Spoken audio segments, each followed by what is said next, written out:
26 जुलाई को प्रधानमंत्री फिर से एक बार मन की बात करने के लिए आए और पिछले एक महीने में 50 के करीब उन्होंने वर्चुअल मीटिंग की और उन मीटिंग्स के अंदर तरह तरह के वादे भी फेंके, नारे भी फेंके, जिन पे मैं पहले भी चर्चा की हूँ, आगे भी चर्चा करूंगी। पर आज ये एक कारगिल हीरोज को सैल्यूट करने का भी दिवस था 26 जुलाई, तो प्राइम मिनिस्टर ने उनको सैल्यूट किया। हमारे पूरे देश ने हमारे कारगिल हीरोज को, शहीदों को सैल्यूट किया।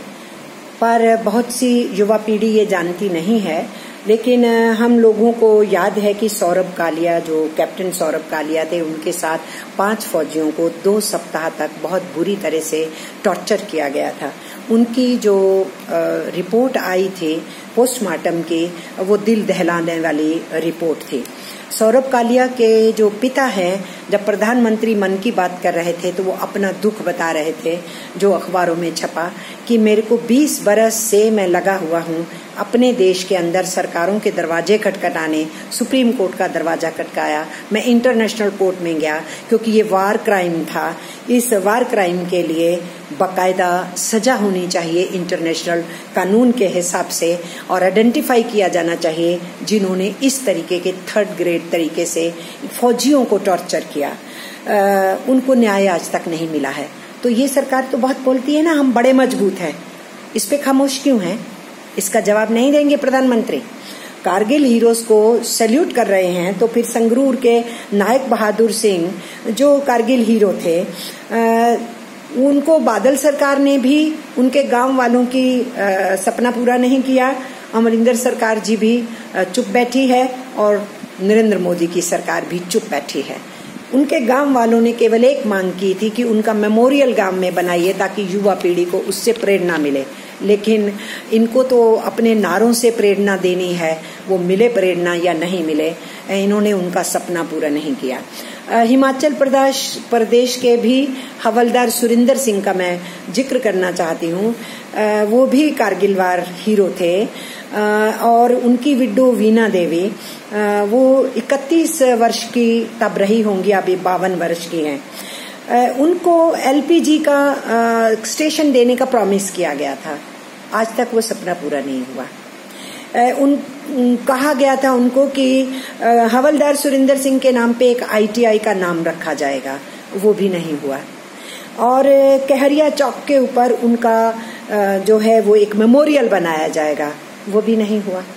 तो सरकार लंबी चौड़ी डींगे हाँकने का काम तो करती है और सैल्यूट करने भी चली आती है, लेकिन लोगों को दिए हुए वादे वो पूरे नहीं करना चाहती। इसलिए मैं ये तीनों हादसे जो हैं अखबार में आज वो रियलिटी छपी है और उन लोगों की जुबानी छपी है, इसलिए मैंने आपको जिक्र किया। हमारी फौजों का सम्मान हमारे देश के लोग करते हैं, उनको मालूम है कि फौजें अपनी जिम्मेदारी जानती हैं। वो जानती हैं कि सरहदों के ऊपर उनको कुर्बानी के लेख लिखते हुए अपने मुल्क के लिए शहीद होना है, ये उनको मालूम है और वो हर मुस्तैदी से अपनी जिम्मेदारी को समझते हैं। वो ये भी जानते हैं कि इंडियन कॉन्स्टिट्यूशन के तहत, इंडियन एग्जीक्यूटिव के तहत वो हैं, उस ढंग से वो अपनी जिम्मेदारी को भी समझते हैं। इसलिए सरकारें जब प्राकृतिक आपदा में लोगों की मदद के लिए उनको बुलाती हैं, उसके लिए भी वो मदद के लिए यहाँ पहुँचते हैं। उनको बार बार एक सामाजिक दायरे के अंदर घसीट करके जनता के फौजीकरण की बात की कोशिश करना, ये फौजों की बेअदबी है, फौजों की बेइज्जती है, उनको बौना करने की कोशिश है। मिस्टर प्राइम मिनिस्टर, जैसे हिटलर ने और मुसोलिनी ने जनता का फौजीकरण करने की कोशिश की थी, आप बार बार इस रास्ते को क्यों अपनाते हैं? आपने नोटबंदी के टाइम पे भी ऐसा किया था, आपने पुलवामा के टाइम पे भी ऐसा किया था, अभी गलवान के टाइम पे भी आपने ऐसा करने की कोशिश की। इसी तरीके से आज आप मन की बात करने के लिए आए, कारगिल के शहीदों को याद करने के लिए आए, तो तब भी आपने उसी तरीके की बात दोहरा दी। और इसलिए इस तरीके का ये खतरनाक खेल नहीं खेलिए आप। फौजों की इसमें बेअदबी है, उस हरकत को आप नहीं कीजिए। लोगों को अपने जनवादी ढंग से जीने दीजिए। आपने ये भी कहा कि सोशल मीडिया का इस्तेमाल करना चाहिए ये सरहद पे जो फौजें हैं उनके लिए, उनके सम्मान को बढ़ाने के लिए वगैरह वगैरह, देश के भीतर भी। ये आपने बात की, पर मैं ये कहना चाहती हूँ कि आपकी इस बात से मैं एकदम खौफजदा हो गई, क्योंकि पिछले दिनों जब भी आपके ऊपर प्रश्न उठाए गए कि हमारे फौजी क्यों शहीद हो गए, सरकार से कहां कोताही रह गई, तो तुरंत ट्रोलर्स छोड़ दिए गए। आपका आईटी सेल आपकी पार्टी का तुरंत एक्टिव हो गया। और इस बार तो हद थी। गलवान वाले इस मामले में हमारे आर्मी के चीफ रह चुके, उनके पीछे ट्रोलर्स ऐसे पड़े कि कहा कि सड़कों के ऊपर दौड़ा करके तुमको पीटेंगे। उन्होंने सिर्फ सरकार से सवाल कर दिए कि क्यों नहीं पहले ध्यान दिया गया, हमारे फौजियों की शहादत हो गई। इसलिए ये प्रधानमंत्री का ये इशारा, मैं ये समझती हूँ ये बहुत खतरे की घंटी है। इसलिए मैं प्राइम मिनिस्टर की इस मन की बात के ऊपर विशेष करके बात करने के लिए आई। प्रधानमंत्री ने फिर से दोहराया कि कोविड के समय में हमने बहुत ठीक कदम उठाए हैं। यानी उन्होंने लॉकडाउन भी ठीक किया, लॉकडाउन से पहले भी उन्होंने सब कुछ किया, लॉकडाउन के बाद भी उन्होंने बहुत अच्छा किया, सब बढ़िया चल रहा है।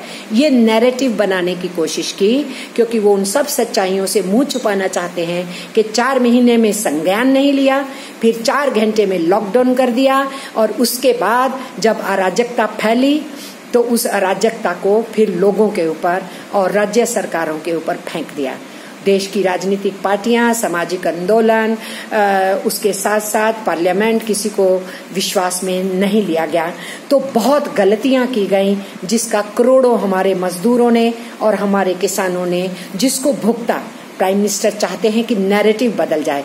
कल फिर उन्होंने 3 प्रोजेक्ट्स को उद्घाटन किया वर्चुअल वीडियो कॉन्फ्रेंसिस के जरिए से बंगाल का, उसमें फिर से इस नैरेटिव को दोहराया।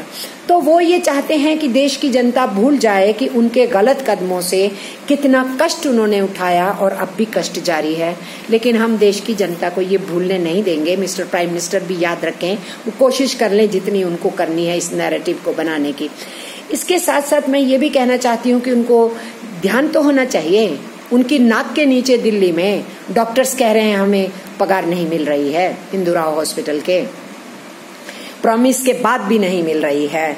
नर्सिस को बहुत सारी जगह पे कष्ट है। हमारे जो फ्रंट रैंक फाइटर्स, आशा वर्कर्स और आंगनवाड़ी वर्कर्स हैं, उनके इंसेंटिव्स नहीं मिल रहे हैं। उनकी सेफ्टी के भी इशू हैं। टेक्निकल स्टाफ और सफाई कर्मचारियों के सेफ्टी के इशू भी हैं, और अब तो पुलिस कर्मियों के भी सेफ्टी के इश्यूज हैं। तो ये इश्यूज सारे हैं। प्रधानमंत्री तो कुछ नहीं बोले हैं, और इसलिए हर हिस्सा जो है अपनी लड़ाई को आज भी लड़ रहा है। और स्वास्थ्य प्रणाली आज भी बहुत कमजोर है, और सरकार का पैकेज स्वास्थ्य प्रणाली को दुरुस्त करने का आज भी कमजोर है। प्राइमरी हेल्थ सिस्टम से लेके डिस्पेंसरीज और डिस्ट्रिक्ट हॉस्पिटल्स से लेकर के शहरों के हॉस्पिटल्स तक समस्याएं घिरी हुई हैं। प्रधानमंत्री ने इसका कोई संज्ञान नहीं लिया, कह दिया सब कुछ ठीक चल रहा है। और फिर प्राइम मिनिस्टर ने पिछले दिनों जो अमेरिका से बात की, तो उसमें हेल्थ, एग्रीकल्चर और स्पेस की बात की। एग्रीकल्चर और स्पेस की बात तो मैं बाद में करूंगी। स्पेस में घुसा रहे हैं किस तरीके से उनको, हमारा आत्मनिर्भरता का क्षेत्र है, उसकी आत्मनिर्भरता को तोड़ने का प्रयास है। और एग्रीकल्चर में किसान तो आंदोलन पे उतर चुके हैं ऑलरेडी। 23 जुलाई के बाद से वो आंदोलन में है, और 9 अगस्त को क्विट इंडिया डे वाले दिन भी वो मुस्तैदी से मैदान में उतरेंगे, जिस दिन इस देश के श्रमिक संगठन भारत छोड़ो आंदोलन के दिवस को एक देश बचाओ आंदोलन के रूप में मनाने वाले हैं।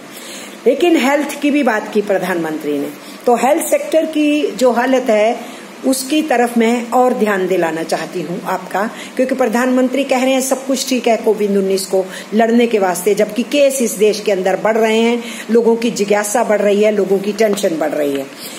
जुलाई 2014 में प्रधानमंत्री अमेरिका पहली यात्रा के लिए निकले थे। मेडिसन स्क्वायर पे भाषण किया था। देश में से जाते वक्त 110 के करीब दवाइयों के दाम बढ़वा के गए थे। हिंदुस्तानी दवाइयों के दाम बढ़ गए और अमेरिका की फार्मा कंपनियों को बेनिफिट हो गया। और मेडिसन स्क्वायर के ऊपर प्रधानमंत्री ने भाषण दिया, और अब फिर उन्होंने कहा है हेल्थ सेक्टर में वो उनके साथ सांठगांठ करना चाहते हैं। हमारे देश के फार्मा सेक्टर में 100% विदेशी पूंजी लाने का सरकार का निर्णय है। तो जो पब्लिक सेक्टर का हेल्थ सिस्टम है उसको आहिस्ता आहिस्ता जर्जर पंजर करते हुए खत्म किया जाएगा, जबकि उसी पब्लिक हेल्थ सिस्टम ने इस कोविड महामारी के अंदर हमारे जो डॉक्टर्स, नर्सिस और दूसरे स्टाफ हैं उन्होंने अपनी जान पर के खेल करके लोगों की सेवा करने का काम किया है, अभी भी कर रहे हैं। फिर प्रधानमंत्री आयुष्मान भारत की बहुत रट लगाया करते हैं, पर मैं देश के लोगों को एक बात बताना चाहती हूँ। आयुष्मान भारत का कार्ड आपकी रोजमर्रा की बीमारियों को डील करने के लिए नहीं है, ओपीडी में भी काम नहीं आता है। जब आप सीरियस बीमार हो जाएंगे और इमरजेंसी में भर्ती होना पड़ेगा, तब आपका कार्ड काम आएगा। आपको सीरियस सर्जिकल इंटरवेंशन चाहिए, आप एक्सीडेंट होके हॉस्पिटल पहुंच गए हैं, आपको लीवर ट्रांसप्लांट कराना है, आपको किडनी ट्रांसप्लांट कराना है, आपको हार्ट ट्रांसप्लांट कराना है, आपको स्टेंट्स लगवाने हैं, आप बहुत सीरियस बीमारी के लिए सर्जिकल इंटरवेंशन चाहिए, तभी आयुष्मान कार्ड यूज होगा। इसलिए ये जो आंकड़े फेंक रहे हैं, देश के सामने झुंझुना फैला रहे हैं, देश के आवाम को समझना चाहिए कि आयुष्मान का कार्ड सिर्फ आप बीमार हो जाइए और सीरियस हो जाइए और सीरियस हो जाइए, जब इमरजेंसी में भर्ती होने लायक होंगे तो फिर अपने कार्ड को निकाल लीजिए। दिस इज द सिचुएशन, ये मैं आपसे कहना चाहती हूँ। इसके ऊपर भी प्रधानमंत्री नहीं बताना चाहते हैं कि देश के लोगों को स्वास्थ्य सेवाएं कैसे मिलेंगी। कांस्टेबल अमित को हम नहीं भूले हैं। अमित तो यंग कांस्टेबल था दिल्ली पुलिस का, उसको हॉस्पिटल्स के अंदर दाखिला नहीं मिला था।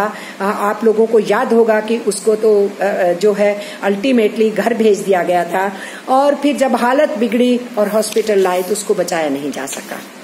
उसकी पत्नी है जो पूजा, यंग है, 4 साल का बच्चा है, लेकिन वो कोविड पॉजिटिव और बेटा भी कोविड पॉजिटिव पाया गया, तो उस दौरान उनको पता लगा कि वो तो फिर गर्भवती हो चुके हैं। तो वो अमित का और उनका एक 4 साल का बच्चा और एक 4 महीने का बच्चा उसके पेट में है। 1 करोड़ का प्रॉमिस कर दिया गया था उसको। लाल फीता शाही में वो पैसा अटका हुआ है।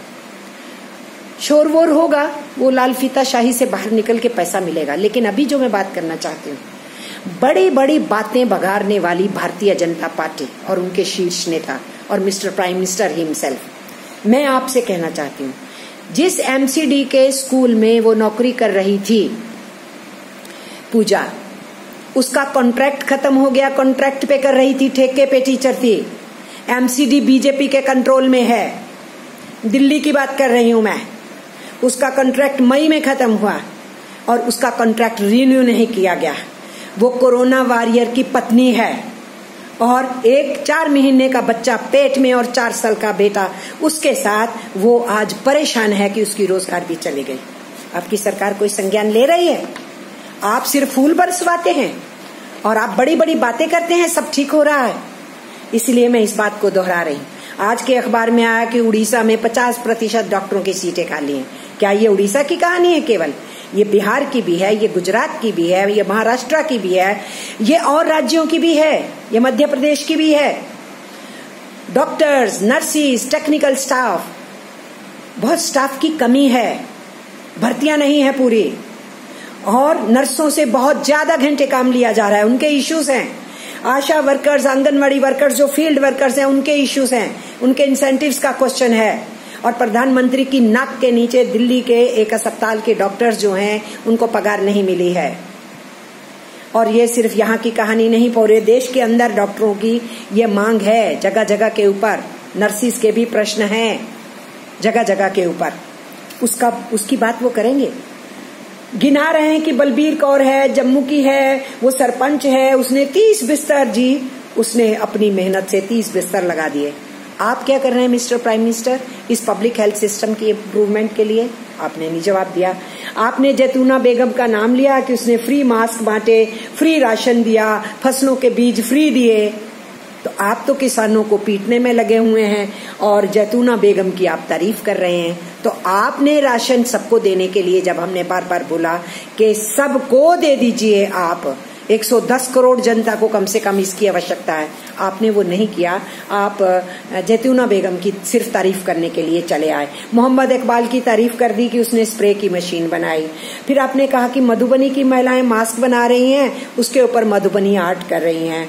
आपने नॉर्थ ईस्ट वालों की बात की कि वो बांस की से बोतलें बना रहे हैं, पीने के पानी की बोतलें बना रहे हैं, और कहीं पर जो है वो जो ड्रैगन फ्रूट है उसकी खेती बढ़ाई जा रही। ये सब आपने चर्चा किया। देश के अंदर बहुत कुछ होता है और मानव इतिहास ही इनोवेशन से आगे बढ़ा है। जंगलों से मानव ने जानवरों के बीच में रहते रहते आज के युग में मानव पहुंचा है। अपने श्रम, उस श्रम से सीख के, उस ज्ञान को आगे बढ़ा के, इनोवेशन करके, हाइपोथेसिस बना के, एक्सपेरिमेंटेशन से सीख के, थ्योरी के रास्ते से जाते हुए, इनोवेशन करते हुए ही मानव आज तक पहुंचा है।